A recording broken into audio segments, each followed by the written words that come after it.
When I was 7 years old, I'd be downstairs in the basement, black and white TV, turn the volume down, and announce baseball games. You used to do that solo just in your basement? Oh, yeah, man. Yeah. And I'd be screaming my fool head off, but there was something about it. And the words of encouragement I would receive from my parents upstairs was, "Shut up, please." Ski-bop-doo, oom-ba-dee-doo. I'm just beating ski by kabuki queen. Hop and eating chow, pow by eating do, scow and I'm be flow, money moo mow. Born in Chicago. I was born in Chicago in 1941 by the Paul Butterfield Blues Band from their 1965 debut album of the same name.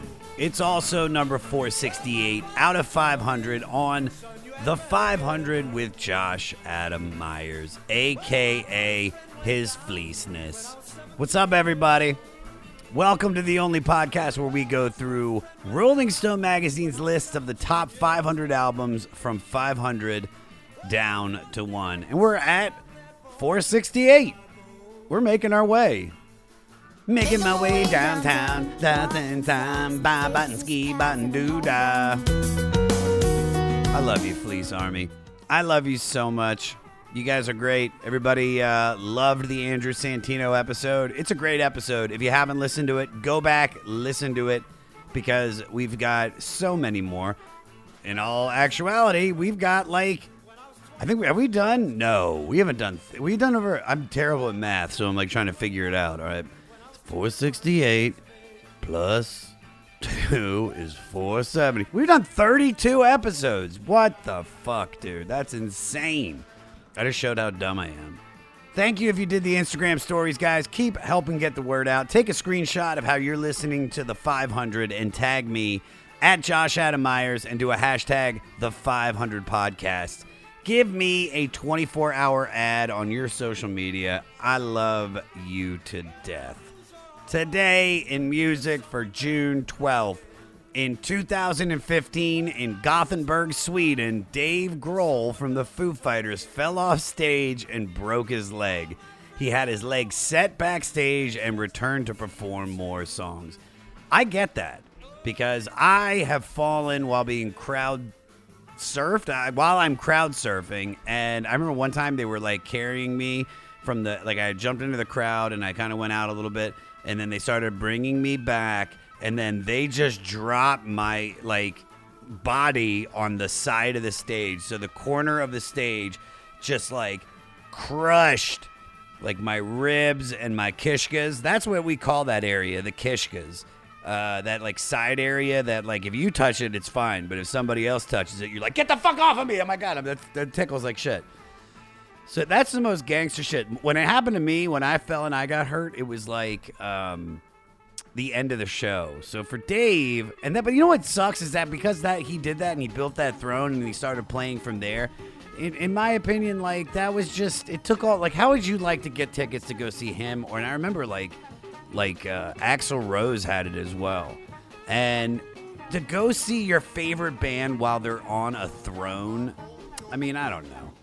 But I love Dave, so big ups to Dave. Happy anniversary, Mr. Grohl. And now a little bit about a band that probably most of you have never heard of. Released in 1965 on Elektra Records, this is the debut album by the Paul Butterfield Blues Band, a biracial electric Chicago blues rock jazz fusion combo. For many music fans, the release of this album, which featured 3 middle-class white musicians and a black rhythm section, was their introduction to integrated electric blues. As drummer Sam Lay put it, we were part of an interracial mainstream blues band that made history. And according to guitarist Elvin Bishop, it's for 2 reasons that I'm really proud to have been a part of the Paul Butterfield Blues Band, a.k.a. the PBBB. I'm just kidding. It was the first real indication that black and white people could work together in a band like that, and it was the way the blues first crossed over to the general public.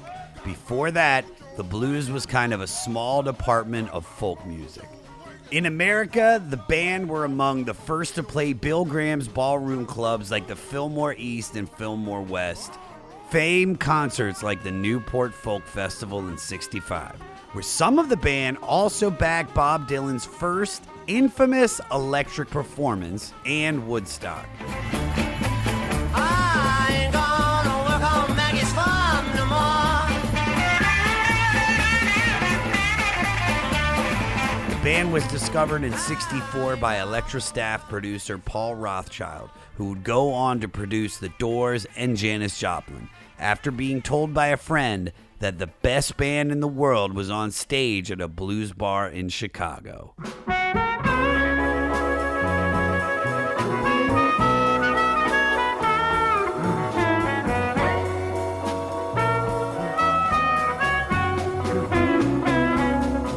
Last night, Rothschild was impressed and signed them to Elektra, where it took 3 attempts to record this debut album.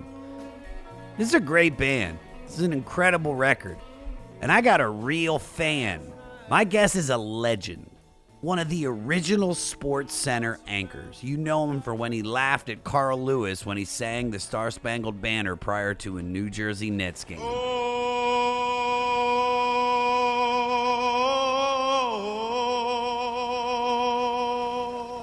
and the Rockets, red flag. That was Sarge National Anthem.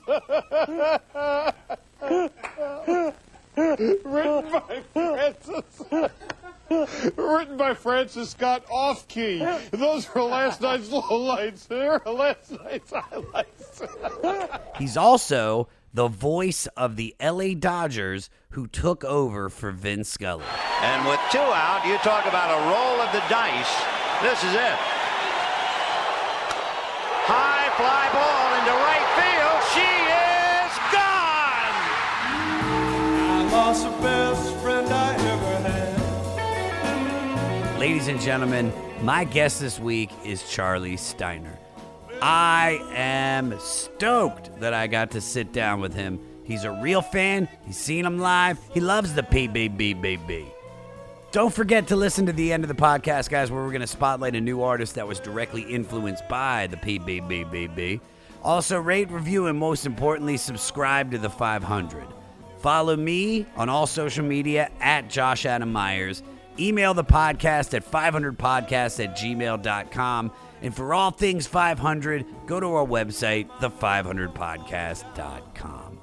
Well, nothing left to say, but here we go with number 468 out of 500 with the Paul Butterfield Blues Band, a.k.a. the PBBB.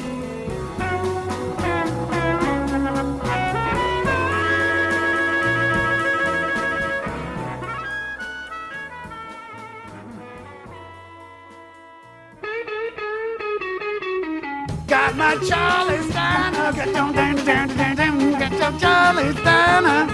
All right, so not only are you a huge fan of this album and the Paul Butterfield Blues Band, but you've actually seen them live. For some reason, when I was 15 years old, there was this band with a Jewish guitarist by the name of Mike Bloomfield and this guy who could play the harmonica. And it was the Paul Butterfield Blues Band. So this is like 65, 66. It was in the middle of Beatlemania. And there was this new, old blues, but new music for a teenager like me. I was always a music fan. From the time I was 8, 9 years old, listening to Top 40 on WABC in New York, there was something about music, there was something about radio that just grabbed me like the RCA Victor dog and my ear to the speaker. You're from the Mayberry of Long Island, so you wouldn't really assume that blues would be so prevalent. I was 15 miles from Manhattan. I was the quintessential post-war baby boomer. My dad fought in World War II. My parents both grew up in the Depression. Even as a kid, I was kind of interested in Jack Kerouac. The notion of being on the road and free and rebelling against whatever the hell we were rebelling at. I was always kind of drawn into the stuff that wasn't exactly mainstream. And again, here, young guys playing old music, but there was a cohesion to what they were doing stuff that, to that point, I was not familiar with, but they grabbed me. I mean, there was a great band in the village, the Blues Project, that featured Al Cooper, Danny Cowell. And it was, so again, here are these young white guys playing great blues music, now with, a rock and roll bent to it. I'm in. So we're going to get more into the band, but one of my favorite facts about lead guitarist Mike Bloomfield is that he got a transistor radio for his bar mitzvah, and that set everything in motion. And what a lot of fans might not know is that in 1967, you started your career as a college radio DJ for your alma mater, Bradley University in Peoria, Illinois. Did that get you free tickets to shows and stuff? Is that really what started the love for music? The love for music came, I guess, as a result of my love for radio. I always loved the radio. And what came out of the radio when I was a teenager? But music and baseball games. Yeah. And when I was 12, 13 years old, again, I was just mesmerized by radio and disc jockeys. My older cousin, one day, knowing all this, took me to WABC, the #1 radio station in the Western Hemisphere, where they had Cousin Bruce Moore. Yes. Hi, everybody all over America. This is your Cousin Brucey. It's the WABC Party Go Go. Woo! Scott Muni, who would years later actually offer me a job. And so watching these guys work and listening to the music that they played, it was like, okay, I'm in. And so it's not unlike, I suppose, Bloomfield. When he heard the music come out of his transistor radio, he was as hooked into what he wanted to be when he grew up Sure. as I was when I would eventually grow up. I mean, I always wanted to be the Brooklyn Dodger announcer. When I was 7, the first time I heard Vin Scully do a baseball game on the radio. Man. Sandy into his windup. Here's the pitch. Swung on and missed. A perfect game. On the scoreboard in right field, it is 9:46 p.m. in the city of the Angels, Los Angeles, California. That's what I want to be. The odds of that happening were less than 0. So, long, torturous story. About 10 minutes after I graduated high school in 67, I went off to Haight-Ashbury. And I thought, well, this could be really cool. And you think? I mean, that's about as cool as it could possibly be. I have lived a very Gump-ian experience. You go because, okay. Gump-ian. I like that. I'm using that again. So I end up in Haight-Ashbury, and I'm hearing all of these bands. And I see Big Brother and the Holding Company, Janis Joplin, before I ever heard of them. She had one single, Down on Me. Well, down on me. Down on me. I'm sitting and losing my body. This whole round world, yeah. Down on me. And so I end up in Haight-Ashbury for the summer. Problem was, I also had to go to school, and there was this little thing called the draft. So I had... The NBA draft, right? Yeah. I was hardly a first rounder. You were the Sam Bowie of your, actually he was number 1. No, I was barely a walk-on. So I'm there and I'm hearing all this stuff. I hear Cream and I hear Hendrix and I hear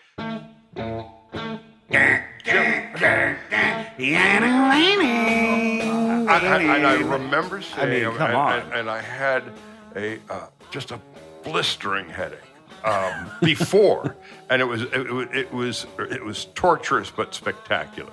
So I see all these bands, and now it's getting to the end of the summer of '67. I have a fundamental choice to make. Do I stay here and become a full-time hippie and continue to sell the Berkeley Barb, which was a weekly newspaper, for a quarter, down at Fisherman's Wharf with the 8 or 9 people that I had joined in this quasi-commune, I suppose. Or would I go to college? And if I stayed, I would be on the front lines of Da Nang or something. That wasn't going to happen. So I go off to school. But when I go to Peoria, I bring with me about a dozen great albums that folks outside of the San Francisco hip community had never heard before.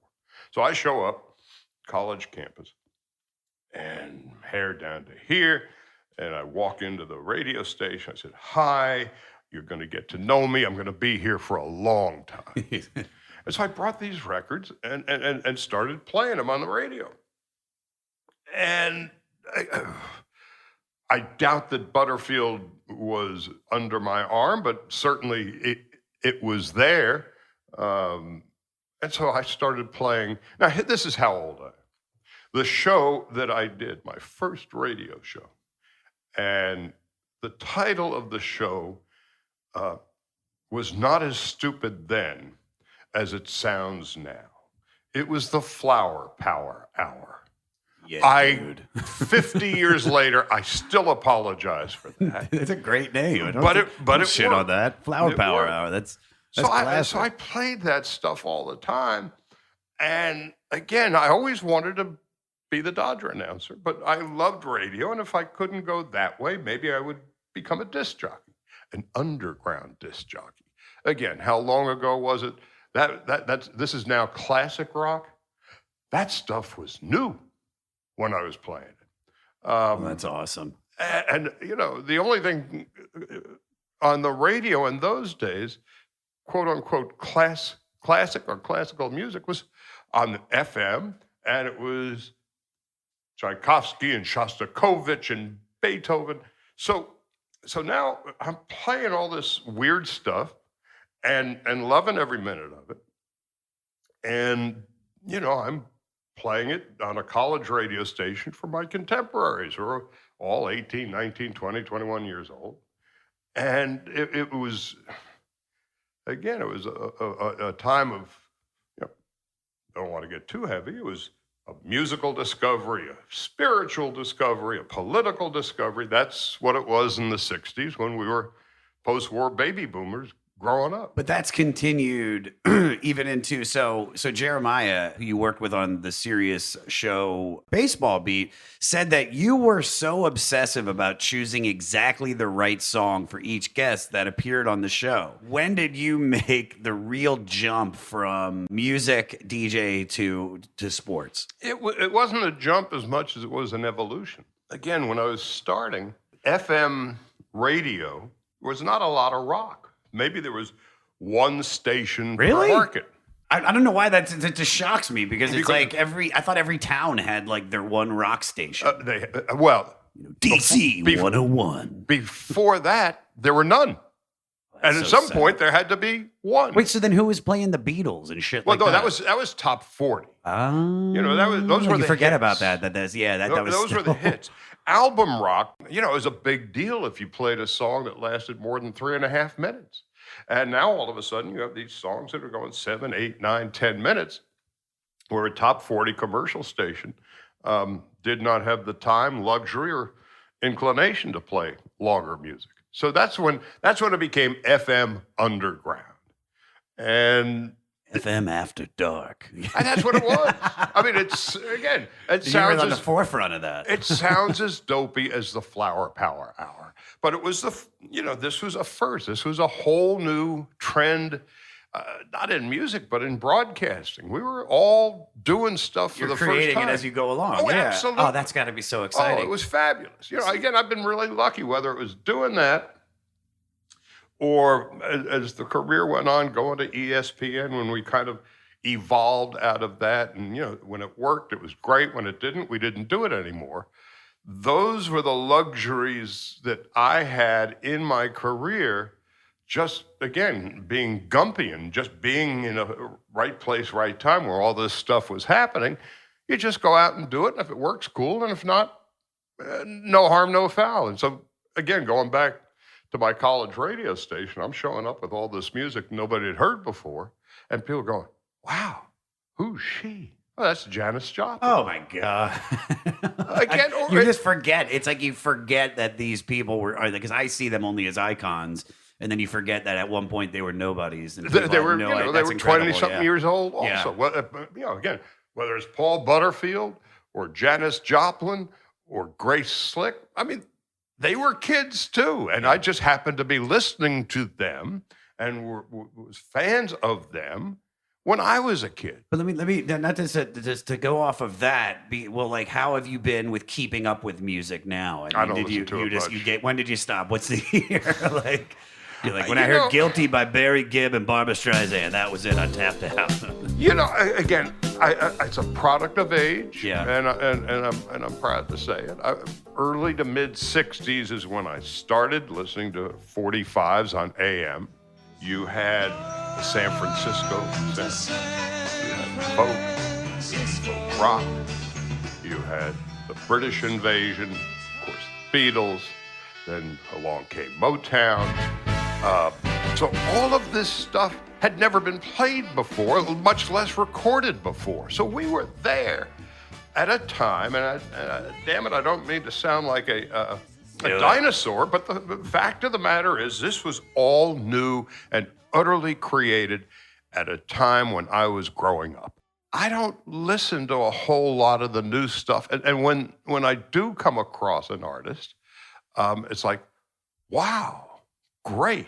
Yeah. But the music has not fundamentally or radically changed to me for the last 30, 35 years. I have no interest. I have no ear. It's also terrible, though, in too. hip hop. New music is kind of going to shit a little bit. I'll leave that, to your assessment. I just know that I don't find it anywhere near as interesting as I did at a time when people lined up outside a music store because the new Beatles album would be released at midnight for an album. I know. I did that for Wu-Tang forever. I did that. I don't know if you're a fan of Wu-Tang. You look like a Wu-Tang fan. You missed it by that much.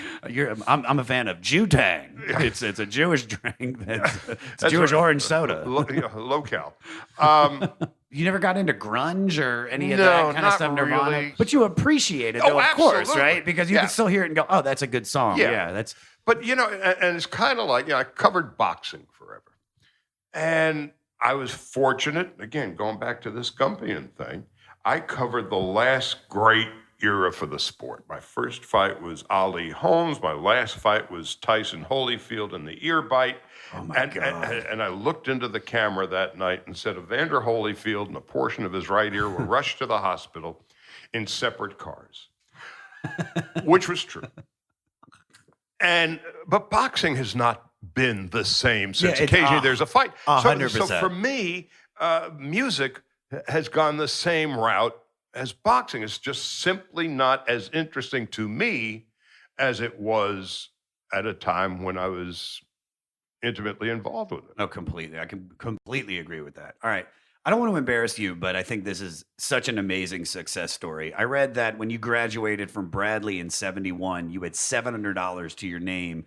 And now Bradley has the Charley Steiner School of Sports Communication. Yeah. Which is just incredible. And in 2013, they named their sports communication school in your honor. Besides helping them out financially, you said that you would spend a week every fall to teach writers, broadcasters, and publicists. And I got your quote. You said, you get a certain point in your life where you want to give back. Was that just the way you were brought up?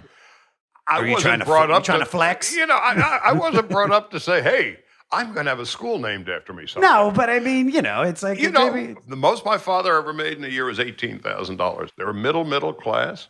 He took the Long Island Railroad in and out.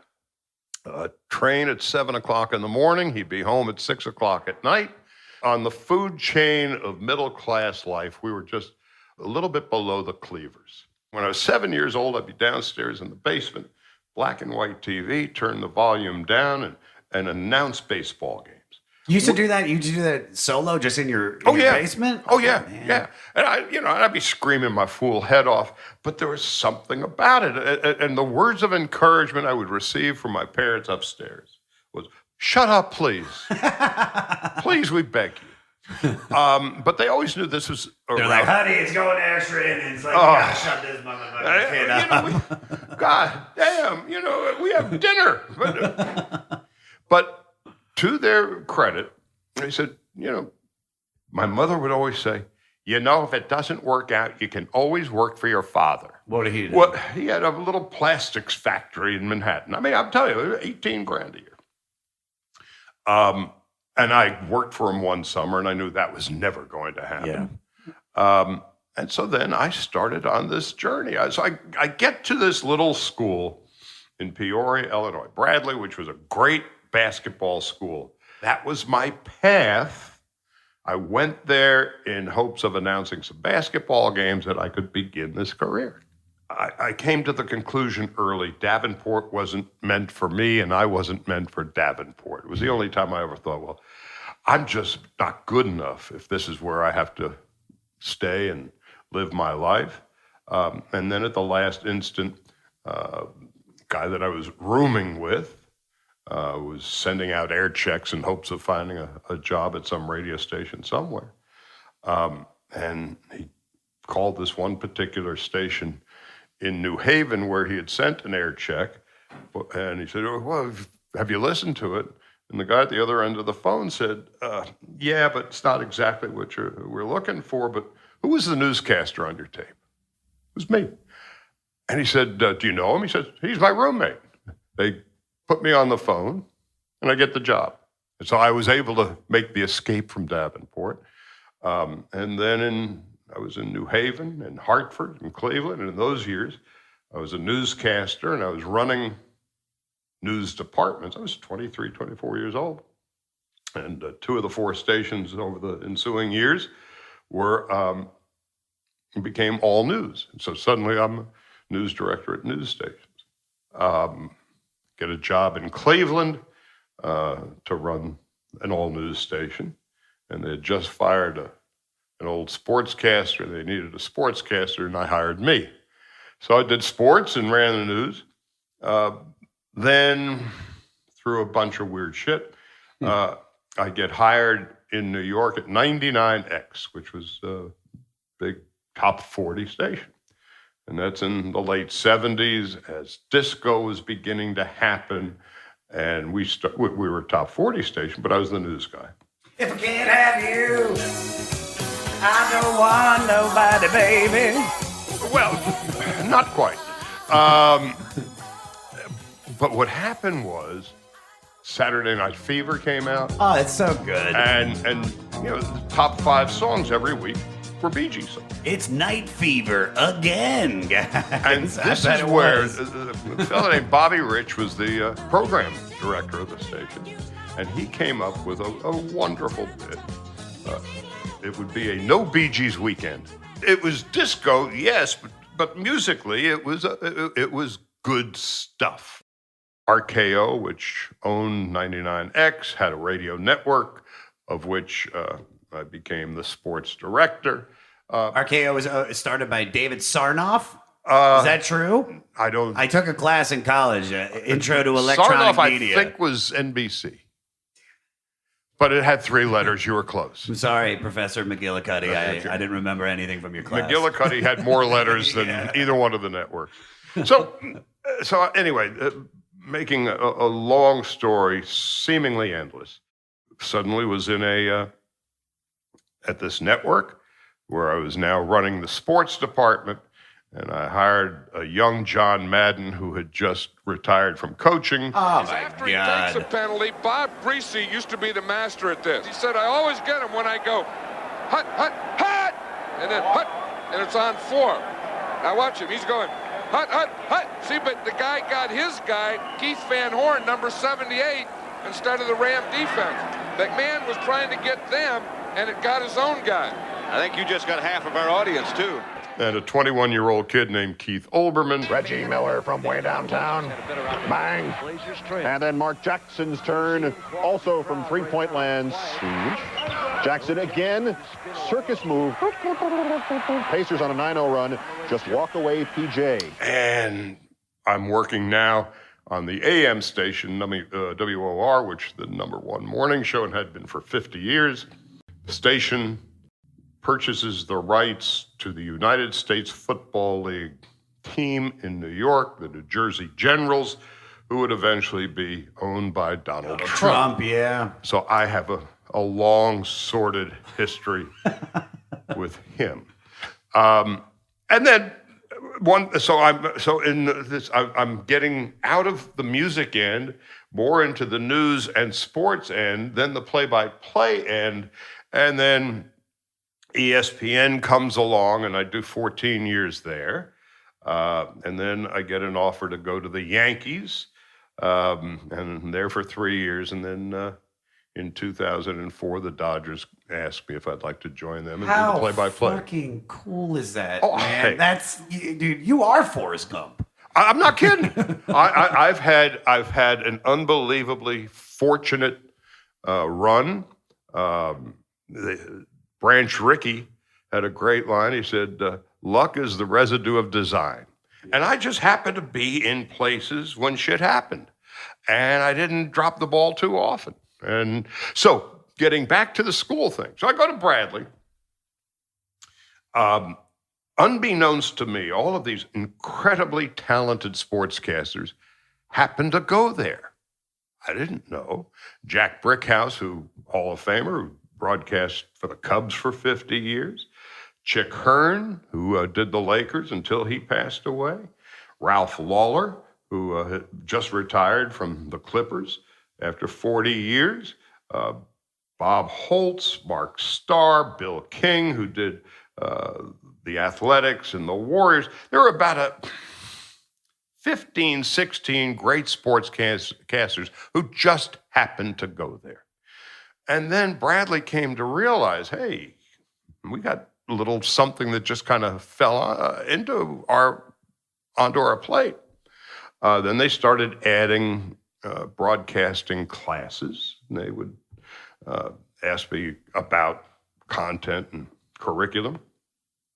Years go on, and then they decide with the sports broadcasting business exploding, they would start a school. And then they come to me one day and said, and they have blueprints and all of this other stuff. And they said, would you like to lend your name to the school? I said, I will lend it to you, but I have to have it back when time is up. And then they asked for an exorbitant sum of money. And I said, well, you want me to lend you my name and then you want to take my money. And at this point in my career, it's like I can give back, and it doesn't sound like a bunch of shit. No, not at all. Speaking of family and money, in particular, lead guitarist Mike Bloomfield was the son of a wealthy Jewish manufacturer and was already an heir to millions when the band started. As he didn't have to worry financially, he devoted his time to learning his instrument and mastering the blues, which is really weird to find out that an upper-class Jewish boy from Chicago would know about the blues. But according to Al Cooper, his musical collaborator on Super Sessions, a jam album that was his most successful post-Butterfield project. Great album. Michael used to say, it's a natural. Black people suffer externally in this country. Jewish people suffer internally. The sufferings, the mutual, I'm going to get this word wrong, fulcrum? Is that Fulcrum. right? Fulcrum? I've never used that. All right, You know what a fulcrum is? What is a fulcrum? If you've got a seesaw, the thing that is in between the two sides of the seesaw. That's a fulcrum? That's the fulcrum. Well, the suffering's the mutual fulcrum for the blues. There you go. Okay, so everybody suffers. What would the Charley Steiner blues be about? It sounds like you haven't suffered. I worked my ass off. I don't know about suffering.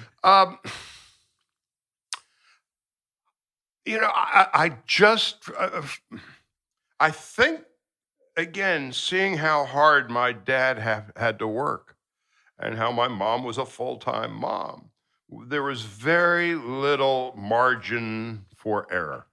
And if I wanted to succeed, it was going to be on my own terms. Yeah.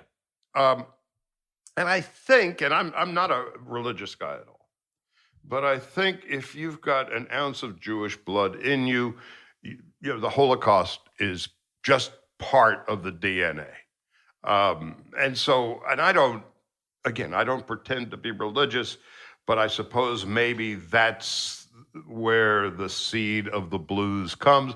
But for me, it's not even that. It's just the primal passion of the music. And,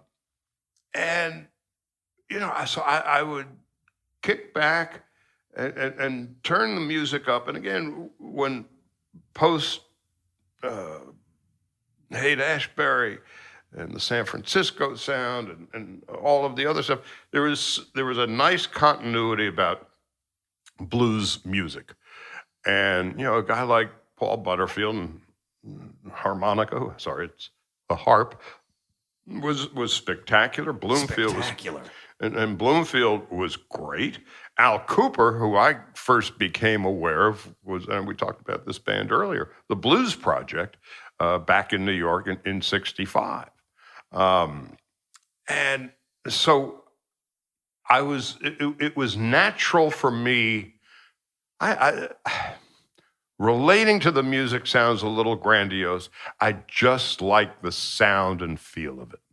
All right, well, let's get into our album, because I could honestly talk to you about anything but this album for the next 2 hours. All right, our album is number 468 out of 500. It's a self-titled debut album by the Paul Butterfield Blues Band, released October 1965, produced by Paul Rothchild and Mark Abramson. So you, like I said, you are a fan of it. Did you listen to it recently when we were getting ready to prepare? Yeah. Again, the thing about the album, as I recollect it, and as I listened to it in the last couple of weeks, there was a rawness. There was no very raw. Yeah, there was no fancy production at all. Just go out and play. Oh, it's for me. It's like I've listened to since we started doing this. B.B. King live at Cook County Jail. We had Albert King, Born Under a Bad Sign. Mm-hmm. I had known about blues, but I'm still really consuming, like a lot of it through this. And one of my favorite things in the world, and I think it's some of the most beautiful music, is slow blues. So what I loved about this record, as a person who had never heard of this band prior to it, I mean, it's incredible because they do the fast blues, and a lot of it, most of the album is very fast, but the 3 or 4 slow blues tracks are phenomenal. It's just insane how good the solos were. And they're 23 fucking years old. Yes. That's the thing that is so wonderful about listening to that and listening to them, at a time when this is the first time I'm hearing this stuff. It was like, whoa, it was a far cry from the Monkees and all the other top 40 fare of the mid to late 60s. And here were these young guys, almost contemporaries of mine, they were 3, 4, 5 years older than me. And I couldn't get over the fact, and again, I can't play a lick, but I listen real good to music. I couldn't I don't know what that means, but I love it. I listen real good. Well, I can shred listening to his solo.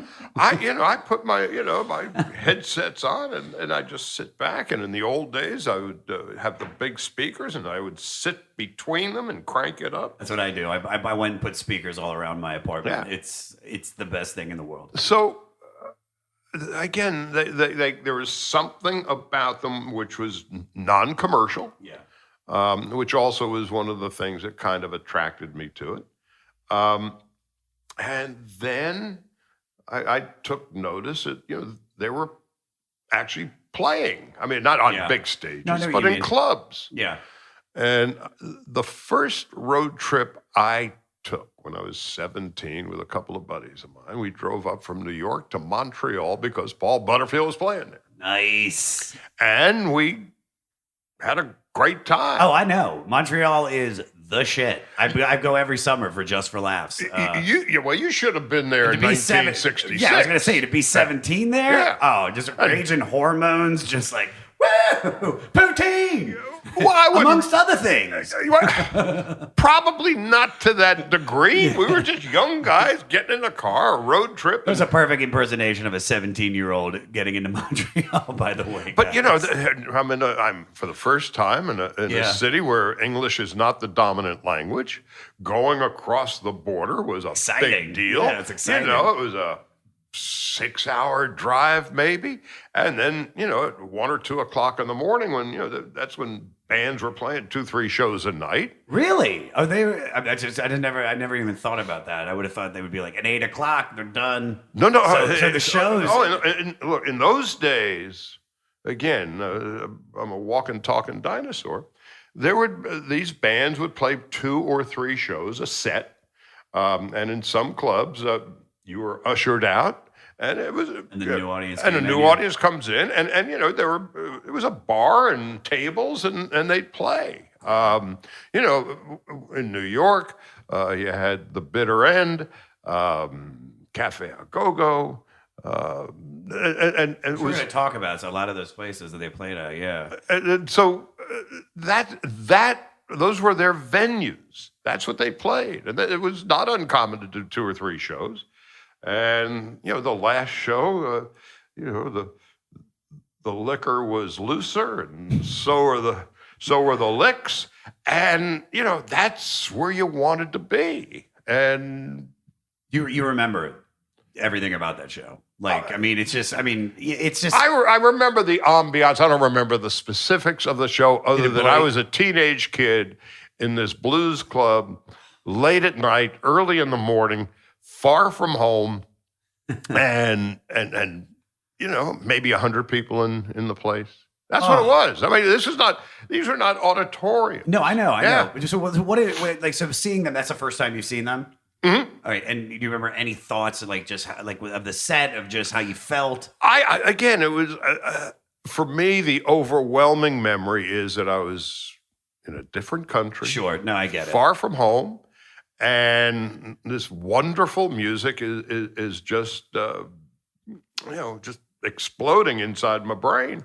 And again, there was Butterfield and his harmonica, and Mike Bloomfield and this screaming guitar.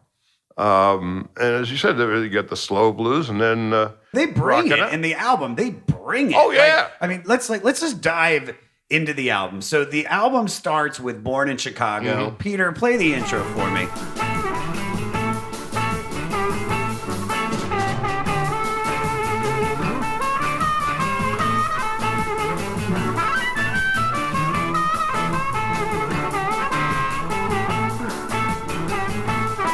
I was born in Chicago in 1941. It's just a fun blues song. Born in Chicago, 1941. Well, it was written by Butterfield's old friend and duo partner, Nick Gravenitis. Nick Gravenitis would end up going with Bloomfield to Electric Flag, which was one of the first bands with brass. That version became an underground hit after it was released on a compilation album called Folk Song 65. So that was his biggest hit, which sold 200,000 copies. Let me ask you this. When was the first time that you actually felt like you had arrived? Here's the story. I got to ESPN in 88. The network is now in the process of exploding, and I was on the front lines. And my folks still lived in the same house in which I grew up. And I was home for the weekend visiting and having a bite to eat. My mom and my dad and me at the table. My father was just a middle class guy who couldn't believe that his son is now being recognized. Either could I. So he asks me at lunch, very matter-of-factly, so what's your definition of success? I was stumped. I said, I don't know. What's your definition of success, Pop? And he said, success is having the ability to say no when you want to. I went, wow. And my mom, when I was a kid, and I was a hideously underachieving student, I'd get, B's and C's and the same comment on the same report card for the 10 years leading up Charles is capable of so much more. Yeah, I got that. And so at one point, my mom just said, here, I got a piece of advice for you. Oh, great. She said, here's the drill. If you give 100% of yourself 100% of the time, and it's not good enough, there's nothing you can do. But if you don't give yourself 100% chance 100% of the time, it's only your fault. Whoa. So it's those little two pieces of advice, one from my mom and one from my dad, where, just go out, play hard, do it right, and if it's good enough, it'll work, and if it doesn't, it doesn't. So let's jump to track number 4. Thank You, Mr. Pooba. Fun little number. This is the one that made me realize how incredible this guy was on harmonica because it's just phenomenal. Now, this instrumental was the first song recorded for the album. As keyboardist Mark Knopfler hadn't recorded with the band yet, and Elvin Bishop was late for the session, they plugged Mark's Hammond B3 organ into Bishop's board channel. This improvised jazzy groove, and play a little bit for us, Peter.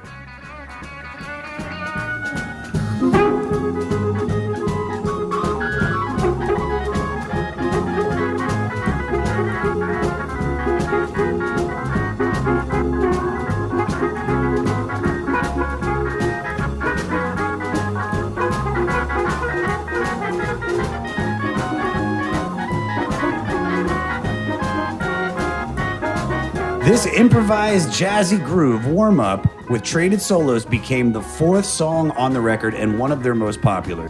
When were you in the right place at the right time? Oh, I suppose July 17th, 1949, when I was born. No, I'm dead serious. No, but of course. I can say when my parents had sex in October or whatever it was during a snowstorm. Explain. I mean, again, I was lucky enough to have transcended a lot of generations that were historically meaningful to the second half of the 20th century, musically, politically, socially. And I go back to this Gump-ian life. I just happened to be in these incredible places with good fortune at the right time. Again, what did I know in August of 69? I was going to go up to Woodstock and hang out. And I ended up being at Woodstock. I was in the middle of doing baseball, sadly, when 9/11 took place. And then I'm doing the first games immediately after 9/11, and as we're all trying to regain our equilibrium. you were at the Yankees at that point. No, I was still at ESPN. Oh, okay. And I did the last 13 games of Barry Bonds' home run year when he hit 73. So I was just in these places. So again, I'm not being silly when I say I happen to be born for the life that I have lived at precisely the right time. It wasn't like, ooh, I got to be born now. I just happened to be born then. And and it's been a great fucking run. Yeah, that's perfect. All right, then we'll jump to track 5. I Got My Mojo Working. This is the one I sang at the beginning. This is a classic. This is a classic song. I knew this one immediately from Muddy Waters. Peter, play minute 2, second 42 when they go into the call and response. Got my mojo working. Got my mojo working. Got my mojo working. Got my mojo working. Got my mojo working. Got my mojo working. Got my mojo working. Got my mojo working. Got my mojo working. Just over. Now, while all other songs on this record, besides the instrumentals, were sung by Butterfield, this one was sung by drummer Sam Lay. While Butterfield is definitely a soulful singer, the second I heard Sam belt this out, I just could not believe that he was white. And it still blows my mind. Just don't work on you. Sam's vocals on this song that was made famous by Muddy is just as much of a powerhouse as his upbeat, muscular shuffle on the drums. Sam would go on to play with many other artists, even front his own projects, but this was his only album with the Butterfield Blues Band due to some health issues. But this album is just as good as anything that's pretty much been in the Rock and Roll Hall of Fame. So what has been your career highlights so far? Oh, and are there any things that you think you'll be specifically remembered for? beside the Sports Center commercials and beside losing my shit on Carl Lewis's bad version of the national anthem, those will be in my obituary no matter what. Yeah. I mean, he couldn't sing for shit. No, I mean, it was that was horrible. A given. Yeah, and sadly, you were being real. Yeah, whether it's Carl Lewis at one end and Follow Me to Freedom, the commercial at the other end. With the year 2000 approaching, we're trying to make sure the software here at Sports Center is Y2K compliant. Y2K test in 3, 2, 1. Follow me to freedom. You were replaced as an anchor by Melrose Place actor Andrew Shue. Yeah, we were traded. Well, we make trades all the time, and we made a really big one with Melrose Place. It was a blockbuster. We got Shue, they got Steiner. Andrew, thanks, Gary. I spoke with NFL Commissioner Paul Tagliabue this evening. He would not confirm nor deny reports that the Chicago Bears worked out great for us. How did that come about? And did they need to sell you on that idea, or are you just diving headfirst in? When I got there, it was ESPN policy not to sell the personalities of the anchors. But all you guys was personality. That's why we liked you. Well, we weren't yet. Yeah, okay. Yeah, at the beginning. We weren't yet. I mean, and president of our network, this is a true story, at a Christmas party where we all get a little liquored up, we're pounding down some shots, and he's talking to me, Chris Berman, and the late John Saunders. And I was the new guy. I had not had any television experience, really. And the president says to us, in a perfect world, we would have jugglers, clowns, and monkeys doing Sports Center as long as the logo is there. And then he points to Boomer, Chris, Saunders, and me. But you fucked up the plan, which was the nicest backhanded compliment I'd ever received. So then a year or two goes by, and they decide they're going to come up with this commercial campaign. This is Sports Center. And one day, these producers from Wyden and Kennedy, the same commercial house that does the Nike spots, they are introduced to us, and then they say, here's our plan. We're going to do caricatures of you guys. So they'd been watching us, and we had no idea who these strange people were who were watching us. And then they came up with this campaign. And for whatever reason, they gave me a lot of the really good punchlines. I don't know why, but I was very thankful, whether it was... Because you knew music. That's why. They probably knew because you knew music and you have timing. That's probably it. You got, dude, I'm looking around your place. It's all, you've got, the beat is everywhere. I feel it. Well, it's only because I stubbed my toe late at night and it's a rim shot. The crazy thing was when I got to ESPN, I was the oldest anchor there who had no television experience. So I'm learning on the fly.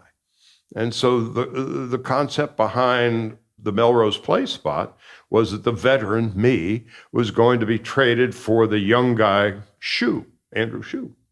ESPN gets the young, good-looking guy, and Melrose Place gets me. When we go out and shoot my part of that commercial, I go out there, and all the guys who are on the show were coming over and saying hi. They want to talk sports and all this stuff. And the women had no idea who the hell I was. And then this poor woman, Laura Layton, I believe her name was, we're introduced, and she looks at me and she's thinking, this is the end of my career. And so there I am, dressed up in a tank top, short pants, hat on backwards, wearing my regular glasses, sunglasses on top of the head, and I'm cleaning the pool. And she walks by and... Hi, Sydney. I'm Bobby. I'm the new pool boy. Want to rub some cocoa oil on my back? And she looked at me with understandable disdain. And then I was traded, and they quickly sent me back. You know, again, they gave me a bunch of really funny. Oh, they're great, man. Yeah, and they still have a shelf life. There's something about it, like the anchors now compared to the original guys. I feel like it's almost like you see the first cast of Saturday Night Live, and you felt something that was really special. Now it's like they're all doing imitations of you guys. That's literally we had nobody to follow. We that was us. So we were we were naturally organic. A bunch of guys doing sports in Bristol, Connecticut, at a time when cable was just beginning to sprout. The next group arrived. We'd already had the Sports Center commercial thing going on. And Sports Center itself was growing. So the guys who were watching us, and women, watched us in college. We had nobody to watch. We just showed up and did stuff. Yeah. And it worked. And so, you know, so whether it's a Paul Butterfield with these young, white, middle-class kids playing blues for the first time, and we're listening going, whoa, there was nothing to compare to. All right, this one's my favorite. Before we get into facts, this is my favorite song on it, Mystery Train. And at first, it sounded very, very close to Mojo, but this song just resonated with me. Peter, play the intro for me.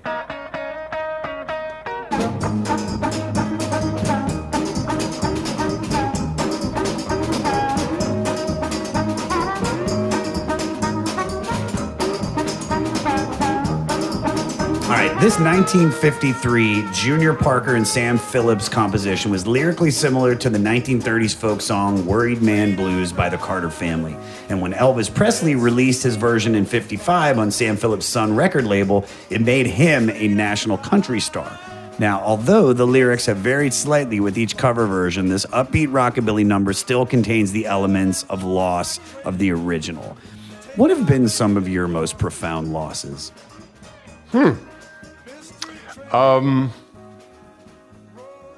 I guess when you lose your parents, it's tough. Sure. But each parent had a long, good life. My father was 88. My mom was 96.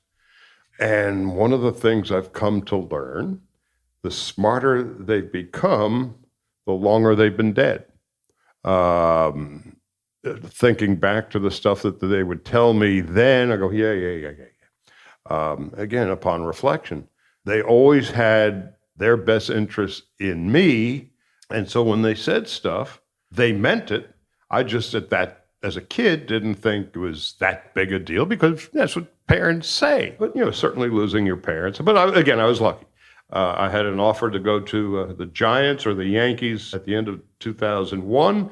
I went to the Yankees because my father, who had been in ill health, would have a chance to hear me last couple of years. Worked out great. Oh, that's great. He passes away, and then I get an offer to come to the Dodgers. Which has been your dream exactly. Since your whole life. And to work alongside Vin Scully, the guy that I always wanted to be like. And so when I tell my mother I was going to L.A., and she said, this is 6 months after my father had died, she said, oh, good, when do we move to Los Angeles? I went, oh, so anyway, she comes out. She's in an assisted living home. Now, we're all going to die. We are? I keep hoping I'm the exception. They tell me. On the day that she died, she's in this assisted living place with Dee Dee, her caregiver, who had taken care of my father. And she was just beginning to learn about the internet. And she was reading the New York Times with big print and all of that. And then on this particular day, Dee Dee introduces her to Google. Now, my mom is Googling her son. And she's looking at all of this stuff, and her eyeballs are about ready to blow out of her head. She turns to Dee Dee and asks, does one person write all of this stuff about Charles? No.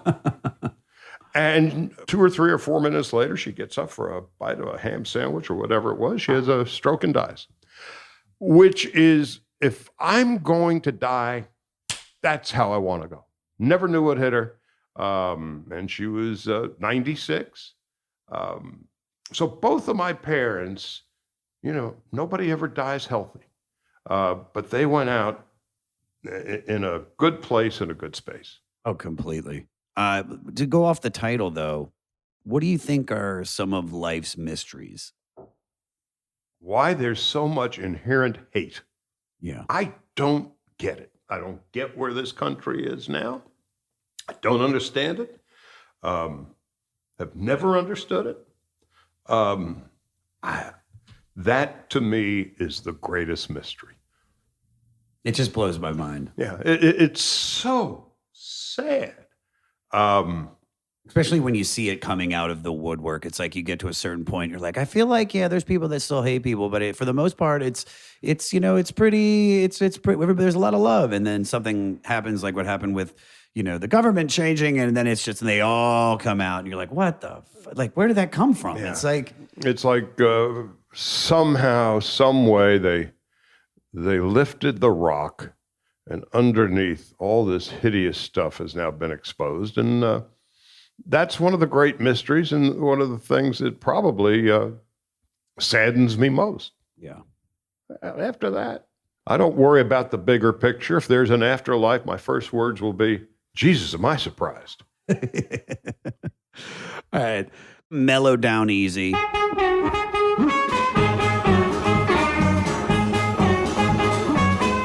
I love this song. This Willie Dixon cover, full of crackling energy. Like some of the others, the lyrics aren't that deep, but it does seem to be about letting off some steam so you can relax. So funny because it's about relaxing, but it makes me want to bop. There's something about this song, it's incredible.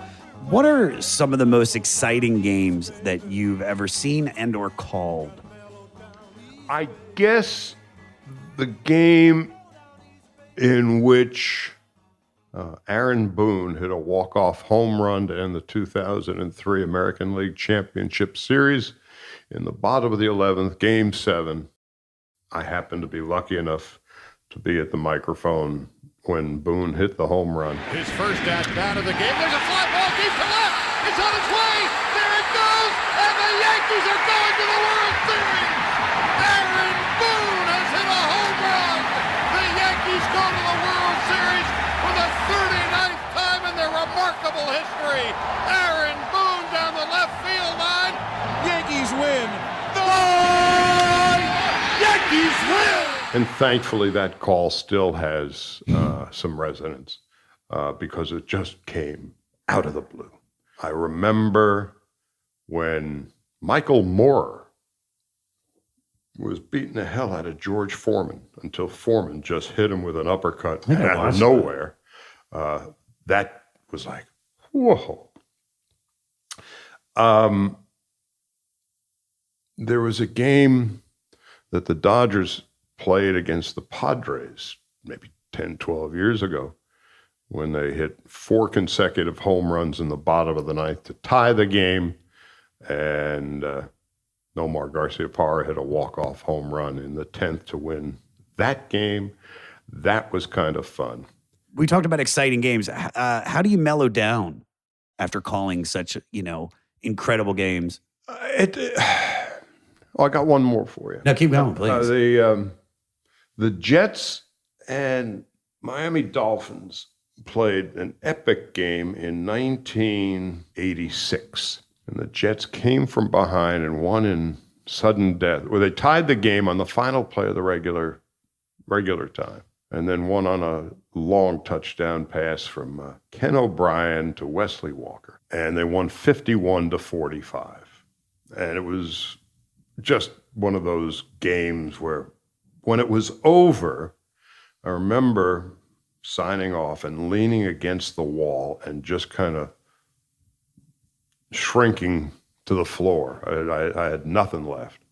Thankfully, having done this for so long, you know when to turn the spigot off. And just on a routine night, if I'll get home from a game, about 11 o'clock or so. I don't fall asleep till 1:30. It's just a natural process of winding down. Some guys can go to sleep right away.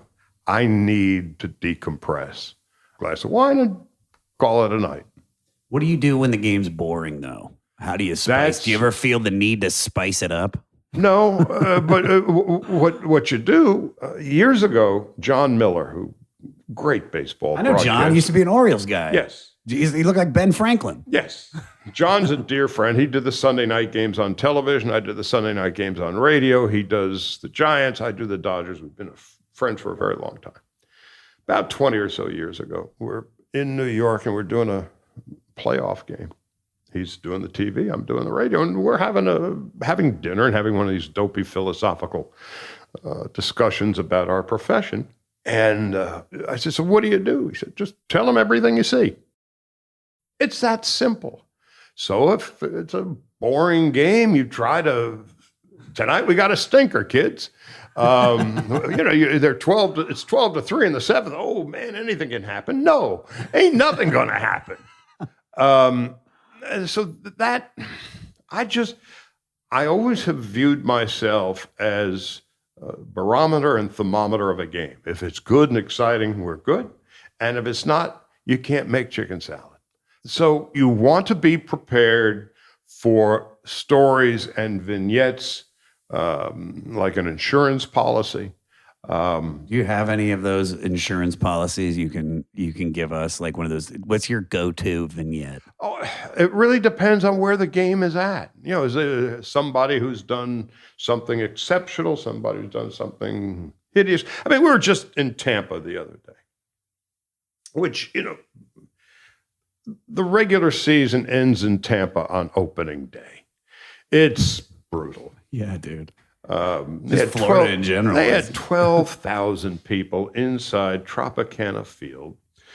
And if you've ever seen it, it's like tilted. And I described it as a flying saucer that crash landed. And how they're never going to be able to draw there because within 20 miles of Tropicana Field, 60% is the bay, is water. So they have very little from which to grow, to go to a bad stadium. It was a brutal game, and we just started to talk about, it would be nice if they could make something out of this, but we're not quite sure how they can. All right, let's get to the final track on the record. This is another one of my favorites that I really connected with. Look Over Yonder's Wall. I love the intro. Peter, play the intro for me.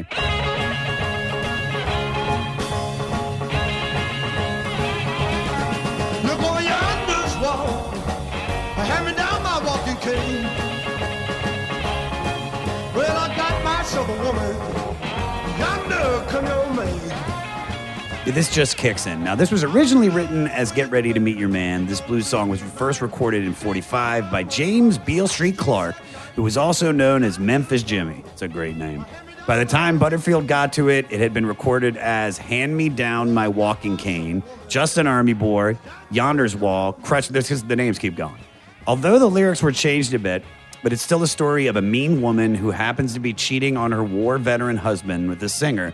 He's basically saying, hand me my walking cane so I can split quickly before your husband, who just got back from the war, catches us. That's cold. It's very cold. Speaking of that walking stick, what or who do you lean on for support?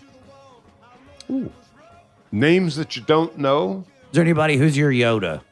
I've got two or three, and they're all contemporaries. All who have had a good creative career. I went to Africa with three friends of mine in February, wanting to do something I'd never done before, and it was incredibly wonderful. And that's when you've got close friends that you can go a half a world away with and spend every moment of 2 weeks and not beat each other up by the time it was over. Who were the heroes that you kind of, like you kept mentioning Vin Scully? I mean, Vin was a guy that I always wanted to follow, never replace, but to follow. And in a professional setting, he was very much a mentor. Socially, again, he's 91. Yeah. So he comes from a different time and place. And so it was almost a father-son relationship with Vin. And in my business, he's the Babe Ruth. He's the best who's ever done it. Sure.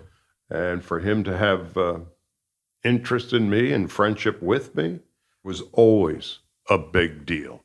Earlier, as crazy as it sounds, Howard Cosell. The rest of Monday night is given over to those gargantuan Goliaths of the gridiron for that bouncing behemoth ballet known better as professional football.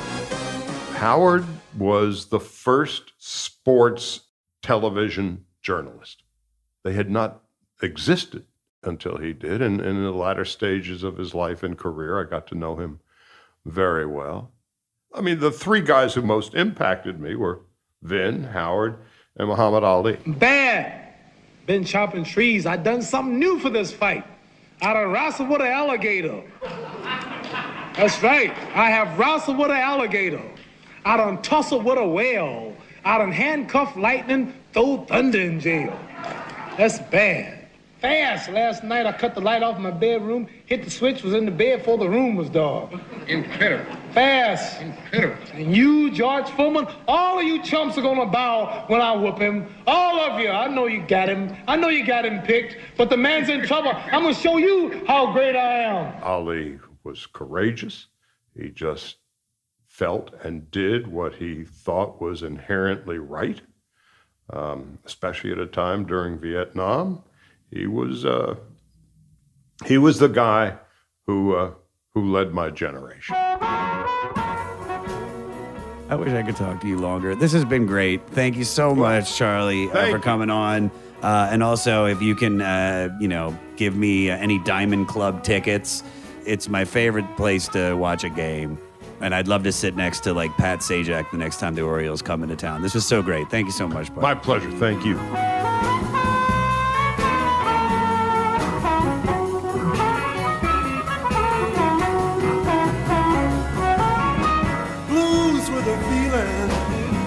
That's what I have today. God, I wish I could have had more time with him. He's just so incredible, guys.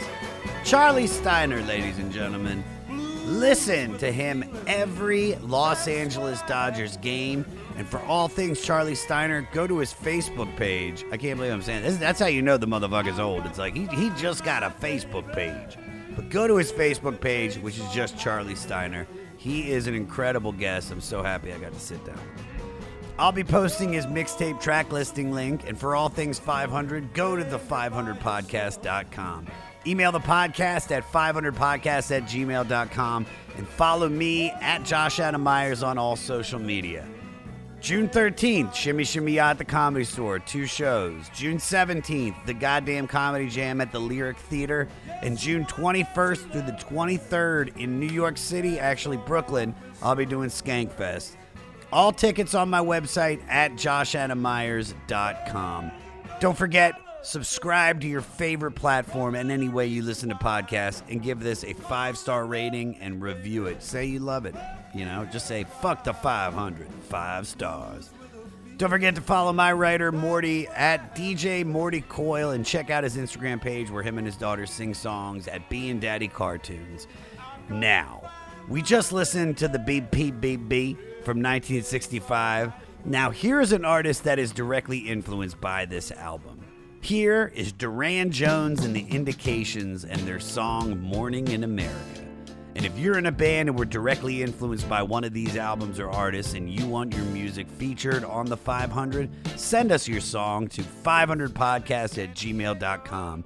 Make sure you put the album and the artist that influenced you in the subject line. Next week is Bruce Springsteen week with his 1987 album Tunnel of Love. And I'm telling you, it's a great episode. So y'all got some homework to do. Stay fleecy. The teachers rise in Richmond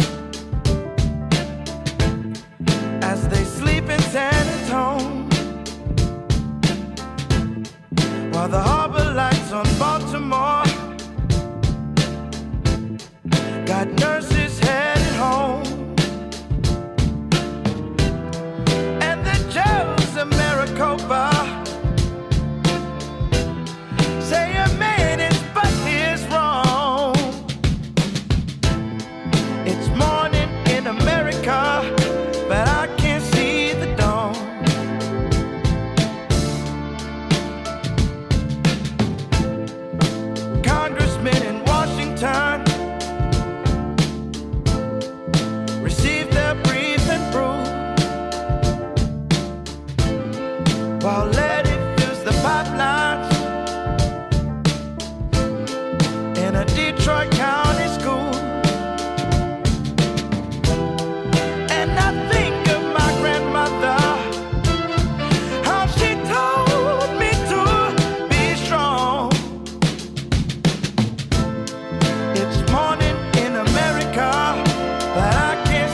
this would be a test of the emergency action notification system. Had this been a real emergency, we would have all been fucked.